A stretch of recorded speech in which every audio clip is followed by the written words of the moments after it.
नमस्कार. आपण बघत आहात अविनाशी आयुर्वेद. डोक्यावरचे केस गळणे कमी होणे ही एक जगभर अशी समस्या आहे आणि त्यावर भरपूर मोठ्या प्रमाणामध्ये विचार केला जातो. काही औषधं बनवली जातात, ती बाजारात उपलब्ध होतात. त्या औषधांची भरपूर मागणी बाजारामध्ये नेहमीच असते. अशावेळी त्या मागणीनुसार पुरवठा करण्यासाठी म्हणून मोठी उद्योगधंद्यांची मालिका सुरू होते.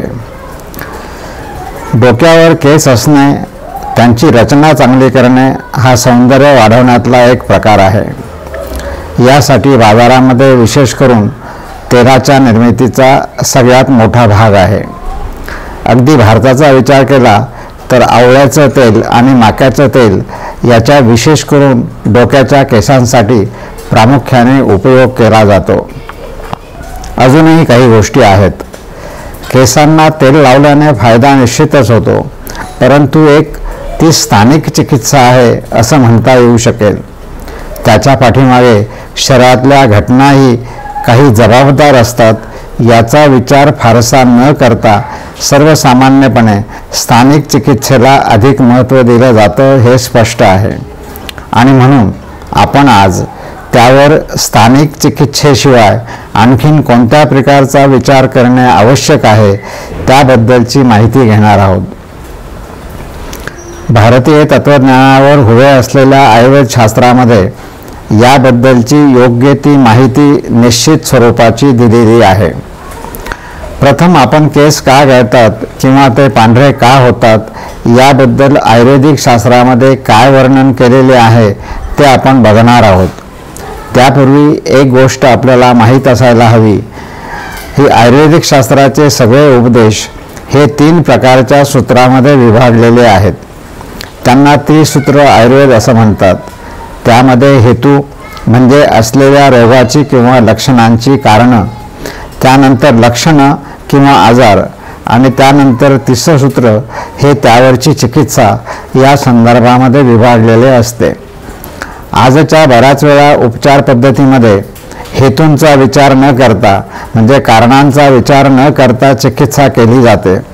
कारण हेतू शोधून काढणं तसं एक प्रकारचं अवघड आहे.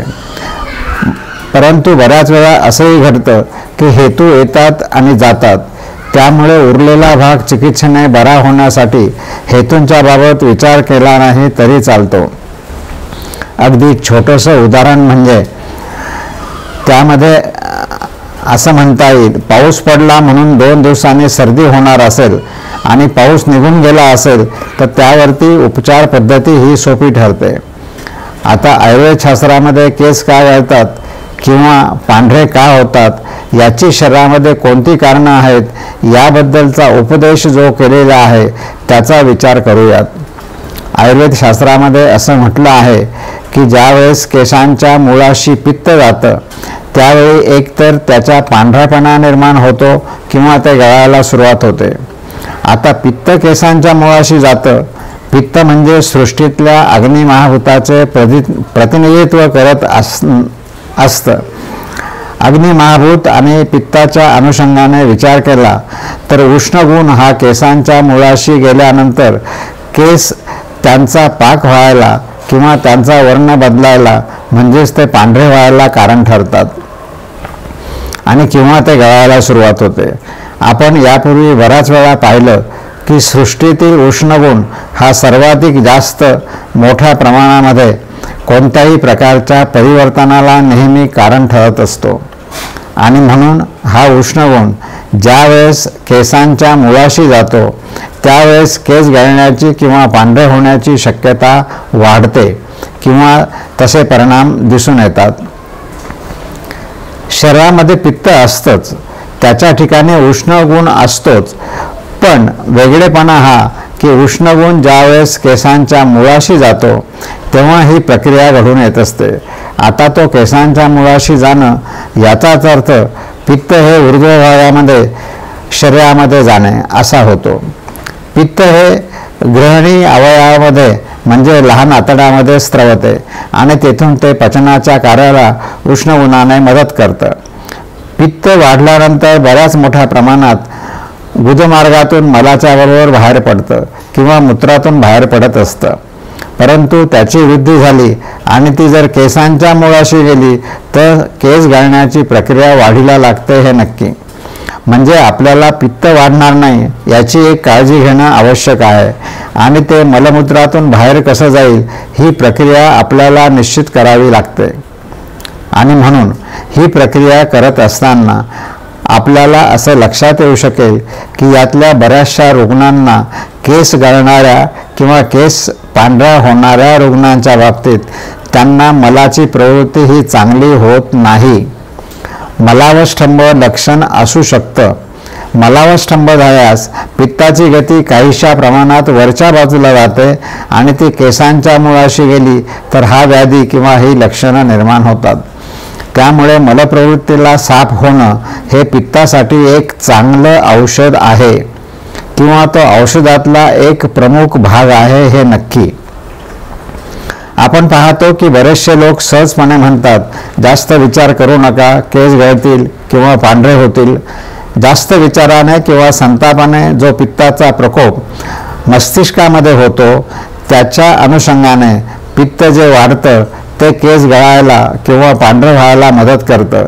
ही गोष्ट सामान्यपणे सर्वजण मान्य करतात की जास्त विचार करणे, क्रोध करणे, संताप यांना हे पित्त प्रकोपाचं आणि तेही विशेष करून डोक्यात गेल्यास ही प्रक्रिया लवकर व्हायला मदत होते. म्हणजेच याचा अर्थ असा की या कारणांना मदत करणाऱ्या ज्या शरीरामध्ये घटना घडतात त्यामध्ये मलावष्टंभ, संताप, क्रोध, अतिचिंता ही कारणं असतात. त्याचबरोबर शरीरातलं पित्त वाढण्यासाठी म्हणून जी कारणं घडतात त्याचाही विचार करणं आवश्यक ठरतं. ही कारणं सगळी उष्ण असतात. म्हणजे आपल्या आहारातील उष्ण पदार्थ हे पित्त वाढायला मदत करतात. त्याची काही प्रमाणात आवश्यकता असतेच, पण ते प्रमाण आहारामधलं अल्प असतं. यामध्ये विशेष करून तिखट रस, आम्ल रस आणि लवण रस हे प्रधान आहार असतात. सध्या आवडीने चवीचे पदार्थ म्हणून आंबट, तिखट आणि खारट पदार्थ अधिक सेवन करण्याची एक पद्धत झाली आहे. त्यामध्ये प्रामुख्याने चायनीज पदार्थ अधिक प्रमाणामध्ये सापडतात किंवा पाणीपुरी यासारखे पदार्थ अनेक वेळा सापडतात. त्यामुळे शरीरातल्या पित्त वाढायला मदत होऊ शकते. आणि आहारामध्ये जर अधिक तिखट, खारट, मसाल्याचे पदार्थ असतील तरीही पित्त वाढतं आणि ते पित्त आणि मगाशी वर्णन केलेली कारणं त्याचं एक प्रमुख अंग असतं. तेव्हा या विकारासाठी किंवा लक्षणासाठी म्हणून हेतूंचा म्हणजे कारणांचा विचार करून ती कारणे काढून टाकणं, याबरोबर मलप्रवृत्तीला साफ होईल अशा प्रकारची योजना करणं, केसांच्या मुळाला पित्त वरच्या बाजूला न जाता ते खालच्या बाजूने कसं जाईल याचा विचार करणं आणि मग स्थानिक ठिकाणी चिकित्सा करताना शीत अशा द्रव्यांनी किंवा केसांना उपयोगी ठरणाऱ्या सिद्ध केलेल्या तेलाचा उपयोग करणं हे सर्वार्थाने उपयुक्त ठरू शकतं. मग कोणासाठी आवळ्याचे तेल वापरायचे, माक्याचे तेल वापरायचे त्याच्या मर्यादा निश्चित असल्या तरीसुद्धा त्याचबरोबर या सगळ्या गोष्टींचा विचार करून आपण त्याची योग्य ती उपदेशानुसार चिकित्सा केली तर फायदे होतात. म्हणून या सगळ्यांचा विचार करून आपल्याला काय योग्य आहे आणि आपल्या चुक्या कोणत्या होतात त्याच्या अनुषंगाने त्याचा विचार करणं आवश्यक आहे.